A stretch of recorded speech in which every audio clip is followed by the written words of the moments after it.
Saudi আরবের সাথে হুতির যুদ্ধ শুরু, বিশ্বযুদ্ধের শুরু কি তবে মধ্যপ্রাচ্য থেকেই? নতুন বেইমানের হদিস মিলেছে, গোপনে ইরানে হামলা চালাচ্ছে বাহরাইন কুয়েত। সৌদির সঙ্গে পারমাণবিক চুক্তির 24 ঘন্টার মধ্যেই কেন উল্টে গেলেন ট্রাম্প? 28 জনের পর ইরানকে এবার ব্যবহার করবে গোপন অস্ত্র। এবং সর্বশেষ জানাবো, অস্ত্র কেড়ে নিয়ে 2 ইসরায়েলি সেনাকে হত্যা করল এক ফিলিস্তিনি। দর্শক, শুনছিলেন সংবাদ শিরোনাম, এখন জানিয়ে দেব বিস্তারিত সংবাদ। তবে তার আগে অনুরোধ থাকবে, এই ভিডিওটিতে একটি লাইক দিন এবং কমেন্ট করে জানিয়ে দিন আপনি কোথা থেকে বা কোন জেলা থেকে আমাদের সংবাদ শুনছেন এবং দেখছেন। সৌদি আরবের সাথে হুথির যুদ্ধ শুরু, বিশ্বযুদ্ধের শুরু কি তবে মধ্যপ্রাচ্য থেকেই? মধ্যপ্রাচ্যের সংকটকে আরও জটিল করে তুলেছে ইয়েমেনের হুথি গোষ্ঠীর সাথে সৌদি আরবের পাল্টাপাল্টি হামলা, যা আঞ্চলিক যুদ্ধের আশঙ্কাকে আরও বাড়িয়ে তুলেছে বলে মত বিশ্লেষকদের। 13 জুলাই হুথি গোষ্ঠী সৌদি আরবের আভা আন্তর্জাতিক বিমানবন্দরে হামলা চালালে অবসান ঘটে 4 বছরের যুদ্ধবিরতির। এরপর থেকেই সৌদি ও হুথিদের মধ্যে উত্তেজনা বাড়তে থাকে। সবচেয়ে সৌদি হামলা চালিয়েছে হুথি নিয়ন্ত্রিত শহর হোদেইদাহে। হুথিরাও দিয়েছে পাল্টা আক্রমণের হুঁশিয়ারি। পরিস্থিতি পর্যবেক্ষণ করে বিশ্লেষকরা বলছেন, মধ্যপ্রাচ্যের ভূরাজনৈতিক প্রেক্ষাপট পাল্টে যেতে পারে পুরোপুরি। যুক্তরাষ্ট্রের অন্যতম মিত্র শক্তি সৌদি আরব আধিপত্য হারাতে পারে মধ্যপ্রাচ্যে। অঞ্চলটিতে সুন্নি প্রধান সৌদি আরব ও শিয়া প্রধান ইরানের মধ্যে দীর্ঘদিন ধরে আধিপত্য ধরে রাখার প্রতিদ্বন্দ্বিতা চলছে, যে কারণে ইরান সমর্থিত হুথিদের ঠেকাতে মরিয়া সৌদি আরব আর ইয়েমেন যেন পরিণত হয়েছে একটি প্রক্সি যুদ্ধক্ষেত্রে। যুক্তরাষ্ট্রের সাথে ইরানের সমান তালে লড়ে যাওয়া আর হুথিদের সৌদিকে দেয়া কঠোর হুঁশিয়ারি, সব মিলে এই আঞ্চলিক যুদ্ধ আরো ভয়াবহ রূপ নেওয়ার আশঙ্কা তৈরি করেছে। হদেদা অঞ্চল দিয়ে যেহেতু বাণিজ্যিক পণ্য ও মানবিক সহায়তার বেশিরভাগ চালান প্রবেশ করে, তাই সৌদি আরব এই বন্দর নগরীকে টার্গেট করেছে বলে মত বিশ্লেষকদের।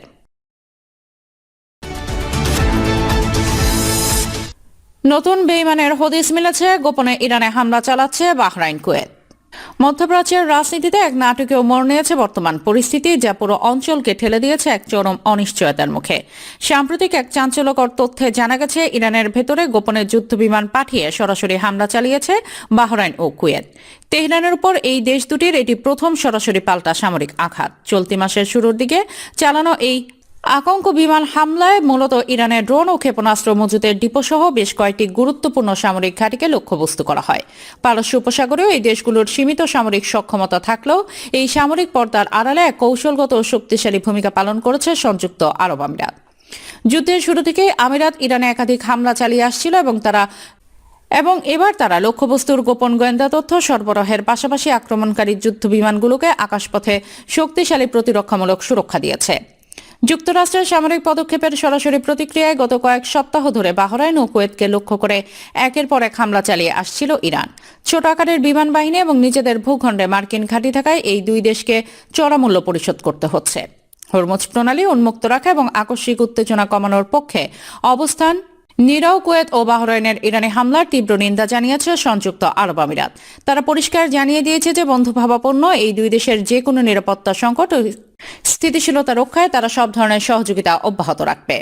এদিকে চাঞ্চল্যকর প্রতিবেদন প্রকাশের সঙ্গে সঙ্গেই তীব্র কূটনৈতিক প্রতিক্রিয়া দেখা গেছে। যুক্তরাষ্ট্রে নিযুক্ত কুয়েতের রাষ্ট্রদূত আলজাইন আল সাবা জোরালোভাবে ইরানের উপর হামলার খবর অস্বীকার করেছেন। তিনি দাবি করেছেন যে কুয়েত রাষ্ট্র ইরানের বিরুদ্ধে কোনো ধরনের সামরিক অভিযানে অংশ নেয়নি এবং প্রতিবেশী কোনো দেশের বিরুদ্ধে আক্রমণাত্মক অভিযান চালাতে নিজেদের ভূখণ্ড ব্যবহার করার কোনো অনুমতিও দেয়নি।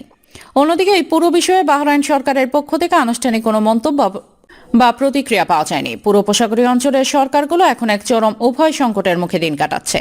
একদিকে ভৌগোলিকভাবে বিশাল ও ক্ষুব্ধ প্রতিবেশী ইরান, অন্যদিকে অনিচ্ছাকৃত এই যুদ্ধের ভয়াবহ পরিণতি। সব মিলিয়ে আরব সরকারগুলো এক মারাত্মক ফাঁদে পড়েছে। এই সংখ্যা দীর্ঘায়িত হওয়ার ফলে সবচেয়ে বেশি মাশুল গুনতে হচ্ছে এই ছোট দেশগুলোকে। তাদের দীর্ঘমেয়াদী জাতীয় নিরাপত্তা এবং সমৃদ্ধ অর্থনীতি আজ চরম হুমকির মুখে এসে দাঁড়িয়েছে। ব্লুমবার্গ ইকোনমিক্সের মধ্যপ্রাচ্য বিষয়ক বিশ্লেষক দিনা অ্যাসপেন্ডিয়ারের মতে, যেভাবে এই যুদ্ধ দীর্ঘায়িত হচ্ছে তা এই অঞ্চলের জন্য সবচেয়ে ভয়ঙ্কর পরিস্থিতি তৈরি করছে। অশান্ত মধ্যপ্রাচ্যে নিজেদের দীর্ঘদিনের স্থিতিশীলতার প্রতীক হিসেবে ভাবমূর্তি ধরে রাখার বিন্দুমাত্র সুযোগও আজ তাদের হাতে নেই। যুদ্ধের একেবারে শুরু থেকে জড়িয়ে পড়া সংযুক্ত আরব আমিরাত এপ্রিলের যুদ্ধবিরতির আগ পর্যন্ত ডজনখানেক বিমান হামলা চালিয়েছিল। যদিও চলতি মাসে আমিরাতের সরাসরি হামলা থেকে ইরান কিছুটা বিরত ছিল, তবুও তেলবাহী ট্যাঙ্কারে হামলার মাধ্যমে তেহরান তাদের বৈরিতা ঠিকই বজায় রেখেছে। সবচেয়ে কঠিন এবং শোচনীয় পরিস্থিতিতে রয়েছে কুয়েত ও বাহরাইন। বিশ্লেষকদের মতে ইরানের সঙ্গে ঐতিহাসিকভাবে এই দেশ দুটির সম্পর্ক ভালো ছিল না, আর বর্তমানে সংঘাতে তারা পরিণত হয়েছে প্রধান লক্ষ্যবস্তুতে। গত রোববার কুয়েতের পররাষ্ট্র মন্ত্রণালয় জানিয়েছে যে ইরান তাদের একটি বিদ্যুৎ কেন্দ্র ও পানি লবণ মুক্তকরণ পরিশোধনাগারে সরাসরি হামলা চালিয়েছে। এই আক্রমণকে তারা নাগরিকদের জন্য এক ভয়ানক হুমকি উত্তেজনার বিপজ্জনক বিস্তার বলে অভিহিত করেছে। ওমান বা কাতার দীর্ঘদিন ধরে কূটনৈতিক ভারসাম্য বজায় রাখলেও এবং সৌদি আরব নিজেদের অবস্থান নতুন করে মূল্যায়ন করলেও কুয়েত ও বাহরাইন এখন সরাসরি ধ্বংসের মুখে।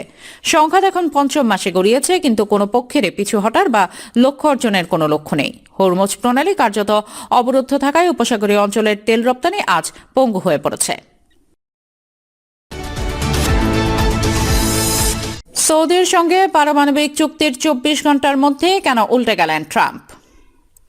প্রায় 2 দশক ধরে আলোচনার টেবিলে থাকার পর অবশেষে যুক্তরাষ্ট্র ও সৌদি আরবের মধ্যে একটি বেসামরিক পারমাণবিক চুক্তি স্বাক্ষরিত হয়েছে।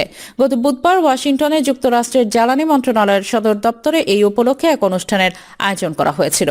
দেশের মানুষকে প্রতিদিন সুরক্ষিত রাখার প্রত্যয় নিয়ে সেফটি কেবল অনুষ্ঠানের মঞ্চে পাশাপাশি রাখা ছিল যুক্তরাষ্ট্র ও সৌদি আরবের জাতীয় পতাকা। উপস্থিত ছিলেন যুক্তরাষ্ট্রের জ্বালানি মন্ত্রী ক্রিস রাইট। সৌদি আরবের জ্বালানি মন্ত্রী রিয়াদ থেকে ভিডিও কনফারেন্সে অনুষ্ঠানে যোগ দেন। কয়েক মাস ধরে পেছানোর পর অবশেষে দুই দেশ এই চুক্তিতে সই করে। চুক্তিতে সৌদি আরব তাদের অনেক দাবি আদায় করতে সক্ষম হয়েছিল, কিন্তু চুক্তি স্বাক্ষরের পরদিন গত বৃহস্পতিবার সকালে পরিস্থিতি নাটকীয়ভাবে বদলে যায়। নিজের সামাজিক যোগাযোগ মাধ্যম ট্রুথ সোশ্যালে মার্কিন প্রেসিডেন্ট ডোনাল্ড ট্রাম্প জানান, নতুন চুক্তি কার্যকর করতে হলে নতুন একটি শর্ত মানতে হবে, আর তা হলো সৌদি আরবকে অবশ্যই আব্রাহাম অ্যাকর্ডসে যোগ দিতে হবে। একই সঙ্গে ট্রাম্প দাবি করেন এই চুক্তির আওতায় সৌদি আরবকে ইউরেনিয়াম সমৃদ্ধ করার অনুমতি দেওয়া হবে না। চুক্তির ভবিষ্যৎ নিয়ে অনিশ্চয়তা তৈরি হওয়ার পর ট্রাম্প প্রশাসনের ঘনিষ্ঠ অনেকের মধ্যেই ধারণা জন্মায় এর পেছনে হয়তো ইসরায়েলের প্রধানমন্ত্রী বেনিয়ামিন নেতানিয়াহুর শেষ মুহূর্তে হস্তক্ষেপ করেছেন। পারমাণবিক অস্ত্রধারী দেশ হিসেবে ইসরায়েল এমন কোনো ব্যবস্থা চান না যাতে ভবিষ্যতে কোনো আরব দেশ পারমাণবিক অস্ত্র তৈরি সক্ষমতা অর্জন করতে পারে। চুক্তিটি স্বাক্ষরের 24 ঘন্টার মধ্যে ট্রাম্পের এমন ঘোষণা এটিকে বড় ধরনের অনিশ্চয়তার দিকে ঠেলে দিয়েছে।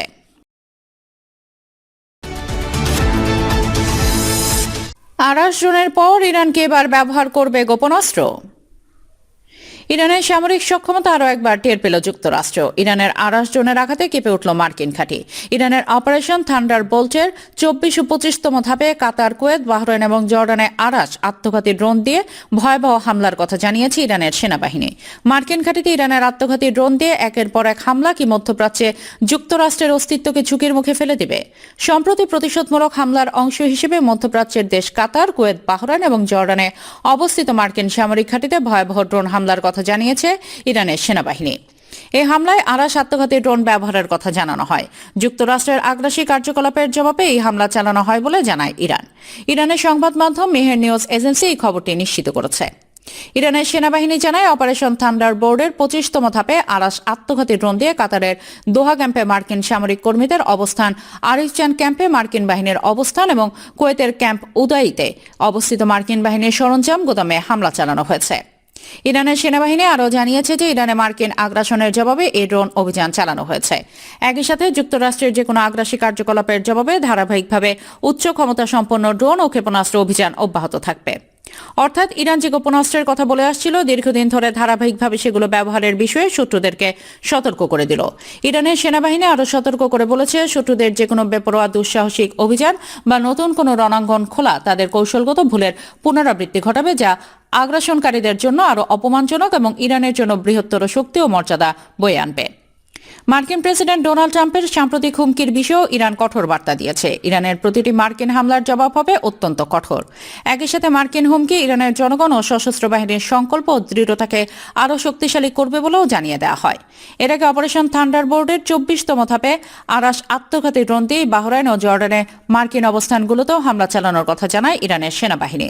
ওই হামলায় বাহরাইনের শেখ ইসাব বিমান ঘাঁটিতে থাকা মার্কিন বাহিনীর জ্বালানি সংরক্ষণাগার, বড় সরঞ্জাম গুদাম ও আবাসন এলাকা এবং জর্ডানের আল আজরাক বিমান ঘাঁটিতে বিমান হ্যাঙ্গার, বিমান রক্ষণাবেক্ষণ কেন্দ্র ও সৈন্য আবাসন এলাকা লক্ষ্য করে হামলা চালানোর কথা জানানো হয়। যুক্তরাষ্ট্র ইরান ধারাবাহিক পাল্টাপাল্টি হামলা থামার কোনো লক্ষণ আপাতত দেখা যাচ্ছে না।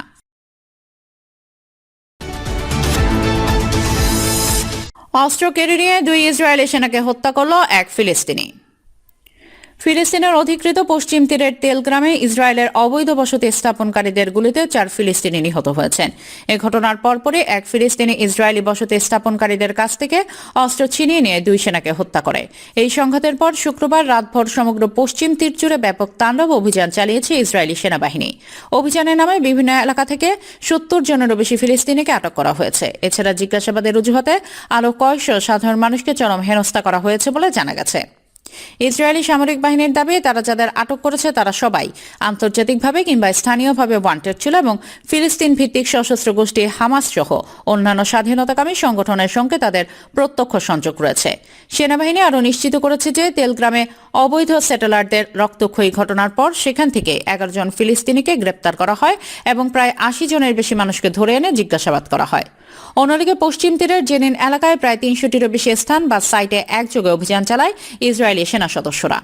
সেখান থেকেও বেশ কয়েকজন ফিলিস্তিনিকে আটক করা হয়েছে। ইসরায়েলি বাহিনীর দাবি, আটককৃতরা বিস্ফোরক দ্রব্য দিয়ে হামলা চালানোর প্রস্তুতি নিচ্ছিল। তবে এই দাবির সপক্ষে কোনো বাস্তব প্রমাণ বা তথ্য প্রকাশ করতে পারেনি দখলদার বাহিনী।